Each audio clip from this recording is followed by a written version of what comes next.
Good morning student. Last class में हमने विद्युत स्थितिज ऊर्जा की बात कर ली थी। आवेशों के निकाय के कारण विद्युत स्थितिज ऊर्जा, हमने 2 आवेश के निकाय की स्थितिज ऊर्जा, 3 आवेश के निकाय की स्थितिज ऊर्जा, उसके बाद हमने 4 आवेश वाला इक्वेशन कर लिया था।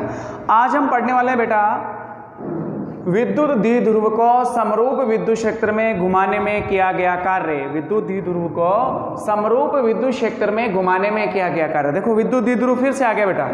हमने विद्युत द्विध्रुव पहले चैप्टर में भी पढ़ा था, उसके बाद हमने उसको पहले तीसरे चैप्टर में विद्युत द्विध्रुव के कारण हम विभव भी ज्ञात कर चुके, और फिर हमारे पास विद्युत द्विध्रुव आ गया। आपके पास समरूप विद्युत क्षेत्र होगा बेटा, आपके पास एक समरूप विद्युत क्षेत्र है जिसके प्रत्येक बिंदु पर विद्युत क्षेत्र की तीव्रता का परिमाण व दिशा समान है। जिसके प्रत्येक बिंदु पर विद्युत क्षेत्र की तीव्रता का परिमाण व दिशा समान है। इस तरह से आपके पास एक विद्युत क्षेत्र है, समरूप विद्युत क्षेत्र ई सदिश, जिसकी दिशा लेफ्ट टू राइट है।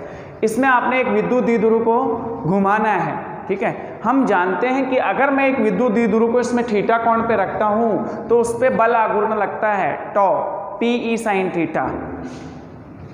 एक विद्युत द्विध्रुव को समरूप विद्युत क्षेत्र में, विद्युत द्विध्रुव को समरूप विद्युत क्षेत्र में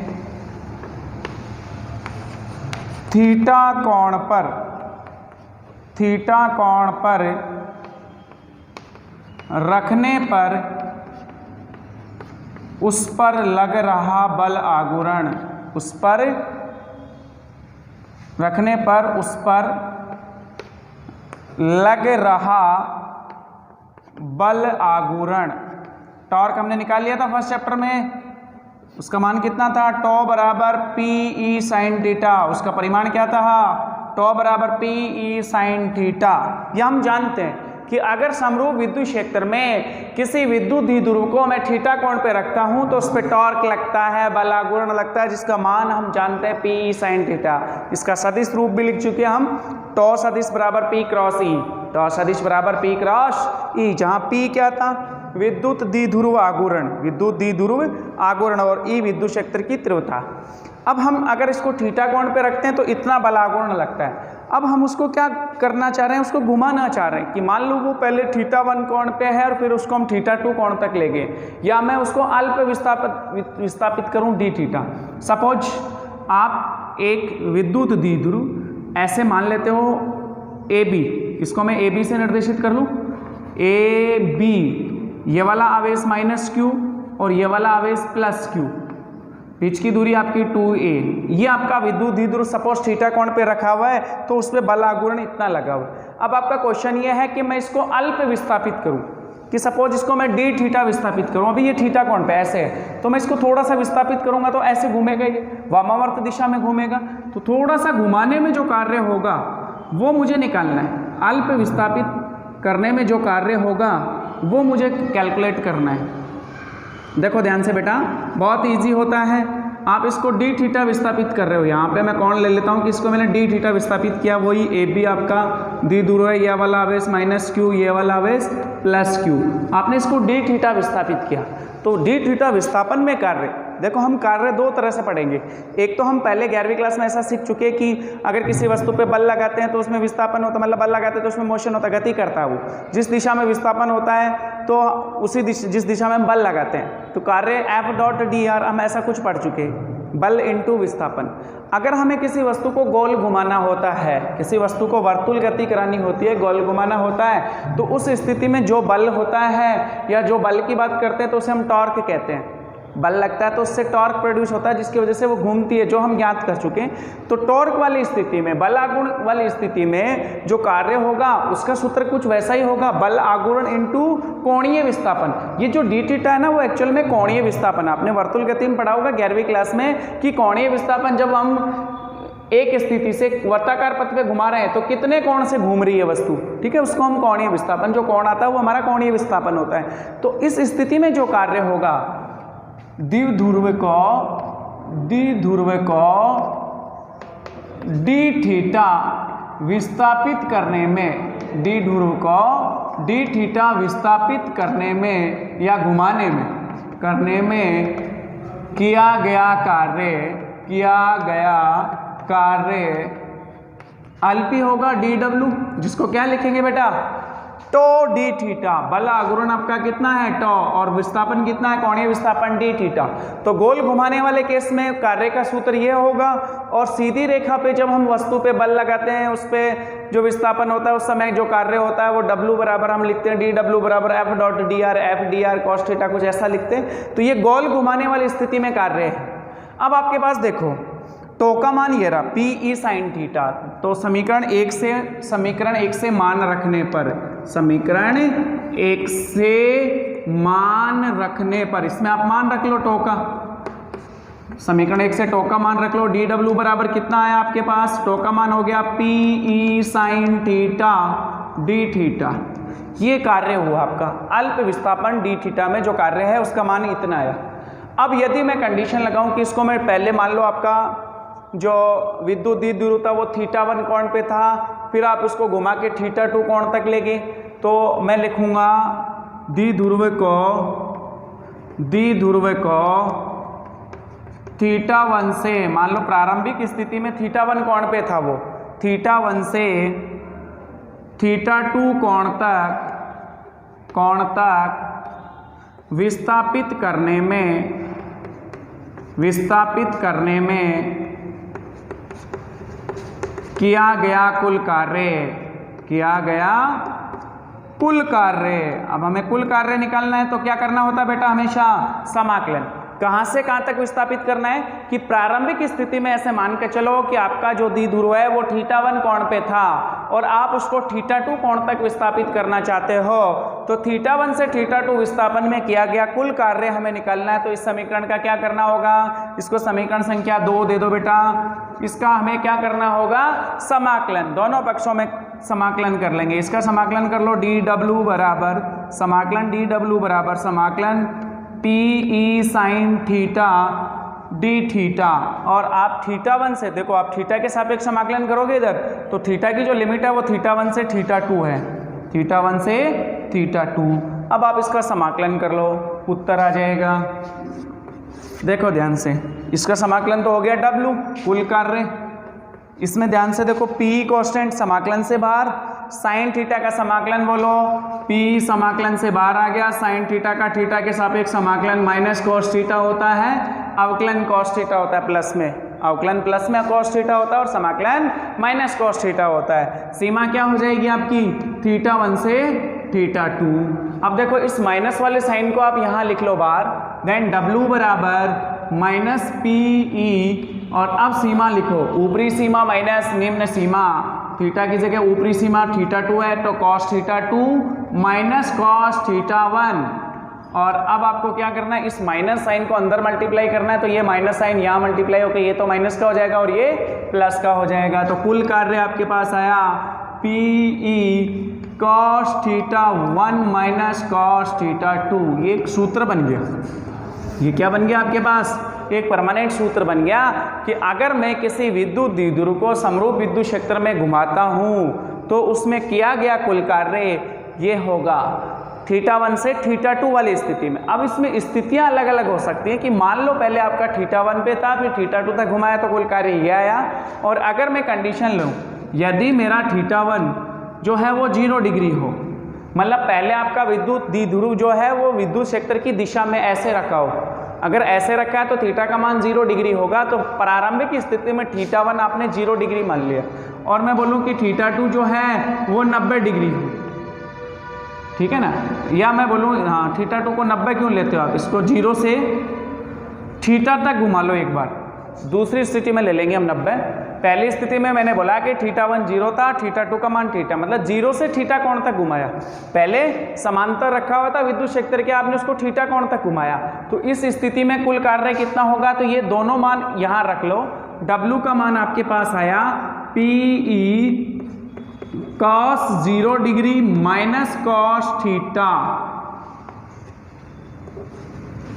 θ2 की जगह क्या पुट कर लेंगे थीटा, और θ1 की जगह क्या पुट कर लेंगे 0 डिग्री, cos 0 का मान 1 होता है, तो W का मान आपके पास आ गया P E 1 minus cos theta ये कुल कार्य हुआ उस स्थिति में जब आपने एक विद्युत द्विध्रुव को विद्युत क्षेत्र की दिशा में रखा हुआ था और उसको थीटा कोण से विस्थापित किया, थीटा कोण से घुमाया, उस स्थिति में आपका कुल कार्य इतना हुआ। अगर मैं आपसे बोलूं कि भैया 0 डिग्री पे रखा हुआ है, अलग स्थिति बात करें, ये पहली स्थिति। दूसरी स्थिति में आपने बात करी कि θ1 0 डिग्री ही था और θ2 आपने 90 डिग्री तक घुमाया। θ2 का मान कितना ले लिया? 90 डिग्री। मतलब पहले ऐसे था और अब ऐसे हो गया एग्जैक्ट। तो आप क्या करोगे, ये दोनों मान वापिस यहाँ रखोगे। θ1 की जगह 0 रखेंगे तो cos 0 1, θ2 की जगह 90 डिग्री रखेंगे, cos 90 का मान 0। तो आपके पास इस ब्रैकेट का सॉल्यूशन आएगा 1 इंटू PE, तो W का मान आ गया केवल PE। इस स्थिति में कार्य इतना होगा।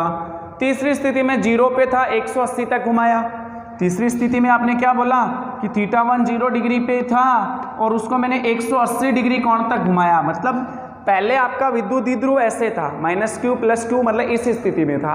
आपने उसको घुमाते घुमाते उल्टा कर दिया, -q इधर चला गया, +q इधर आ गया। तो आपने इसको कितने डिग्री तक घुमाया? θ2 180 डिग्री तक। अब आप ये दोनों मान इस समीकरण में रखो तो W कितना हो जाएगा बेटा? PE cos 0 degree minus cos 180 degree. cos 180 degree का मान सबको पता है -1 होता है बेटा।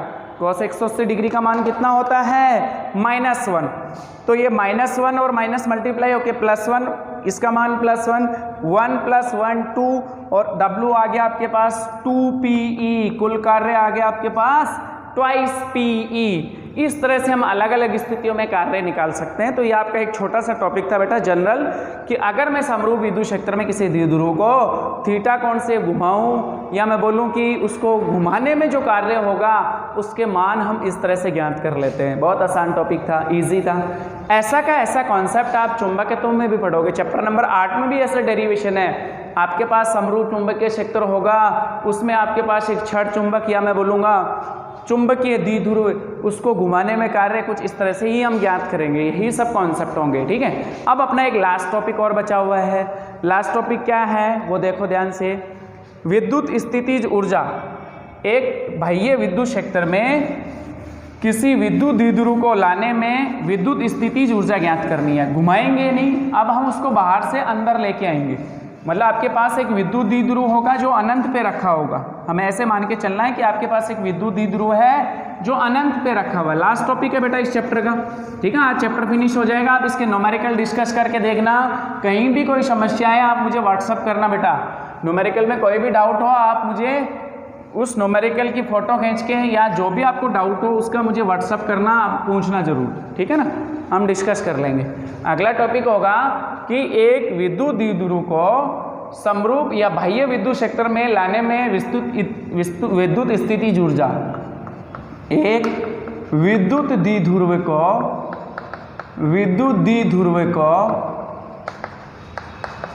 बाह्य विद्युत क्षेत्र में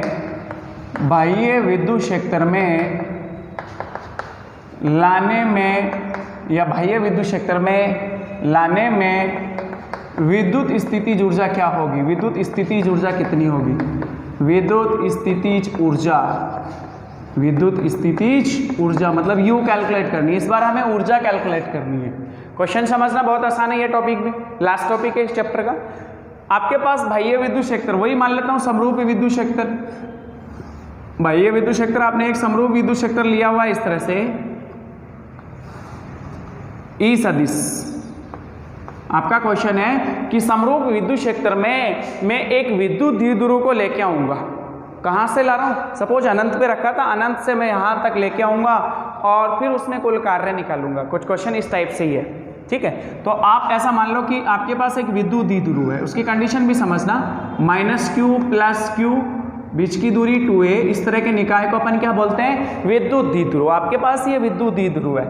आप इसको इसके अंदर लेके आ रहे हो, अनंत से ला रहे हो। ध्यान से समझना, बहुत इजी कॉन्सेप्ट है। जब मैं एक विद्युत द्विध्रुव को बाह्य विद्युत क्षेत्र में, विद्युत क्षेत्र के विपरीत दिशा में लाऊंगा, तो ध्यान से देखो, जब ये विद्युत द्विध्रुव अंदर प्रवेश करेगा तो सबसे पहले कौन सा आवेश आएगा? इस स्थिति में ही लाना, -q को सबसे पहले हम अंदर लेके आएंगे। तो जब ये -q यहाँ आएगा तो +q कितना आगे रहेगा? 2a दूरी।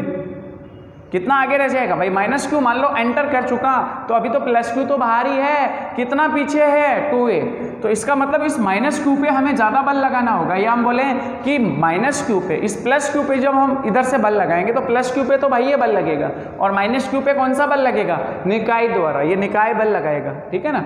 तो माइनस क्यू जो है वो पहले प्रवेश करेगा, प्लस क्यू बाद में आएगा। तो जब हम इसको अंदर लेके आएंगे तो माइनस क्यू यहाँ आ चुका, प्लस क्यू पीछे ही है। अब मान लो और आगे हम लेके आ गए और अंदर आ गया पूरा, सपोज ये अंदर आ गया यहाँ पे, तो माइनस क्यू यहाँ है, प्लस क्यू यहाँ है, बीच की दूरी 2a है, इसको AB से निर्देशित कर लो, ये AB आपका एक विद्युत द्विध्रुव है। तो आप ध्यान से देखो, जब आप इसको अंदर लेके आ रहे हो, बाहर से अनंत से विद्युत क्षेत्र के अंदर लेके आ रहे हो, तो ये जो माइनस क्यू है ना, वो अतिरिक्त विस्थापन तय करता है, 2a दूरी ज़्यादा तय करता है, तो उसमें कार्य अतिरिक्त होगा।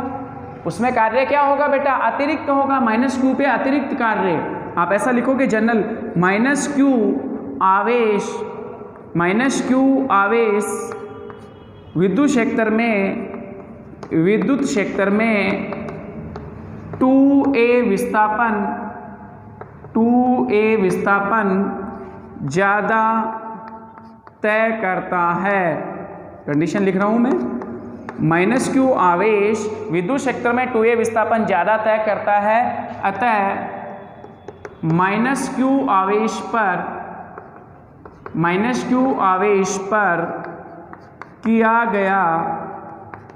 किया गया अतिरिक्त कार्य उसको मैं W1 से निर्देशित करूं। कार्य का सूत्र होता है बल इंटू विस्थापन। इस माइनस क्यू पर बल कितना लग रहा है, माइनस क्यू ही इस दिशा में, विस्थापन कितना तय किया 2a, तो उसका सूत्र होगा बल इंटू विस्थापन, सूत्र वही होगा आपका, बल इंटू विस्थापन। माइनस क्यू पे बल कितना लग रहा है, बल किस पे, माइनस क्यू पर विद्युत क्षेत्र के कारण बल E के विपरीत दिशा में, इस दिशा में लग रहा है, माइनस क्यू इंटू ई, इसमें कोई समस्या नहीं है, इंटू विस्थापन कितना अतिरिक्त 2a, अतिरिक्त विस्थापन कितना है 2a, देन W1 कितना हो गया बेटा आपका, minus Q E into 2a। Q into 2a को हम क्या लिख सकते हैं, चूंकि Q इंटू 2a बराबर P विद्युत द्विध्रुव आघूर्ण, P सदिश का परिमाण, तो ये आपका हो गया PE माइनस का P इंटू E। समीकरण संख्या 1, आपने बाह्य विद्युत क्षेत्र में एक विद्युत द्विध्रुव को प्रवेश कराया, तो उसमें कार्य इतना हुआ Q पर, माइनस Q पर अतिरिक्त कार्य। अब अगर मैं इसको थीटा कोण से विस्थापित करूं, थीटा कोण से घुमाऊं, इसको मुझे क्या करना है, थीटा कोण से घुमाना है। मैंने इसको थीटा कोण से घुमा दिया, माइनस क्यू प्लस क्यू, ये A ये B, आपने इसको थीटा कोण से घुमाया, तो विद्युत द्विध्रुव को अब अगली स्थिति में जो कार्य निकालना है वो थीटा कोण से घुमाने में कितना कार्य हुआ, विद्युत द्विध्रुव को अब थीटा कोण से घुमाना है। अब विद्युत द्विध्रुव को थीटा कोण से घुमाने में किया गया कार्य, मतलब हम पहले लेके आएंगे और फिर उसको थीटा कोण से घुमाएंगे, ये कंडीशन आपके पास। घुमाने में किया कार्य हम निकाल चुके, पहले विद्युत द्विध्रुव विद्युत क्षेत्र की दिशा में ही था, ठीक है ना, थीटा का मान 0 डिग्री था, 0 से हम उसको थीटा कोण तक घुमा रहे हैं। किया गया कुल कार्य अभी ज्ञात किया था, PE1 माइनस कॉस थीटा, ये सूत्र याद रखना है। अभी किया था आपने कि मान लो विद्युत द्विध्रुव विद्युत क्षेत्र की दिशा में रखा हुआ था, θ1 0 डिग्री, उसको हमने कितने कोण तक घुमाया, θ2 का मान थीटा, तो उस स्थिति में जो कार्य था उसका मान इतना आया था। अब आपको कुल कार्य निकालना है, और ये कुल कार्य ही जो है वो निकाय में विद्युत स्थितिज ऊर्जा के रूप में संचित होता है। कुल कार्य W बराबर W1 प्लस W2, दोनों के मान रख लो समीकरण 1 व 2 से। W1 का मान माइनस PE प्लस W2 का मान PE, इसको अंदर गुणा करके लिखो माइनस PE cos थीटा। ध्यान से देखो, प्लस PE माइनस PE कटा, देन W का मान आ गया माइनस PE cos थीटा। अब इसको ध्यान से देखो, cos थीटा तो अदिश गुणनफल में आता है, तो इन दोनों का अदिश गुणनफल, वैसे तो सूत्र ये भी है, ये कुल कार्य ही मेरा स्थितिज ऊर्जा के रूप में संचित होगा minus P E sine theta. हम इसको ऐसे भी लिख सकते हैं डब्ल्यू यू बराबर, ये यू बराबर माइनस पी सदिश डॉट ई सदिश, पी और ई दोनों सदिश राशि है, इनके साथ cos थीटा है, सॉरी साइन थीटा नहीं है, cos थीटा है। कौन कितना है? cos theta. तो cos थीटा वाले केस में अदिश गुणनफल डॉट प्रोडक्ट लिखते हैं हम ऐसे, ठीक है। अब इसकी अलग अलग स्थितियां, पहली स्थिति जब थीटा का मान 0 डिग्री हा, तो यू कितनी होगी स्थितिज ऊर्जा?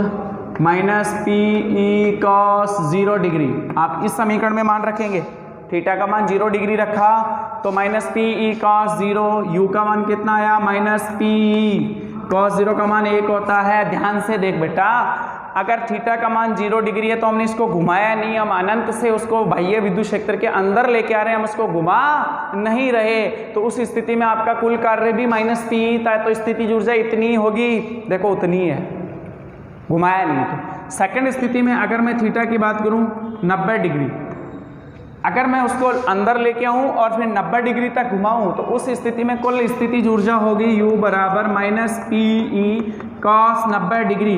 कॉस 90 का मान 0 होता है, इसलिए यू कितना हो गया बेटा? 0। तीसरी स्थिति ध्यान से देख, थीटा का मान 180 डिग्री, अगर मैं उसको 180 डिग्री से घुमाऊं तो यू कितना होगा? Minus P E cos 180, cos 180 का मान -1, माइनस माइनस प्लस, यू का मान आ गया पी ई, यू का मान कितना आ गया इस स्थिति में? पी। इस तरह से हम 3 अलग अलग स्थितियों में भी हम ऊर्जा ज्ञात कर सकते हैं। तो ये हमारे बुक का इस वाले चैप्टर का लास्ट टॉपिक था, विद्युत विभव वाला जो चैप्टर था उसका लास्ट टॉपिक यही था, विद्युत स्थितिज ऊर्जा। भाई ये विद्युत क्षेत्र में विद्युत स्थितिज ऊर्जा एक द्विध्रुव को लाने में, तो सबसे पहले हम -q को प्रवेश कराएंगे, फिर उसको थीटा कोण से घुमाएंगे, दोनों स्थितियों में कार्य निकाल लेंगे, कुल कार्य ही हमारा विद्युत स्थितिज ऊर्जा के रूप में इस निकाय में संचित होगा, और फिर अलग अलग स्थितियां हम पढ़ लेते हैं। इस तरह से बेटा हमने दोनों डेरिवेशन आज कंप्लीट कर लिए, आज के लिए इतना ही सफिशियंट है। नेक्स्ट क्लास में हम नया चैप्टर स्टार्ट करेंगे। Thank you.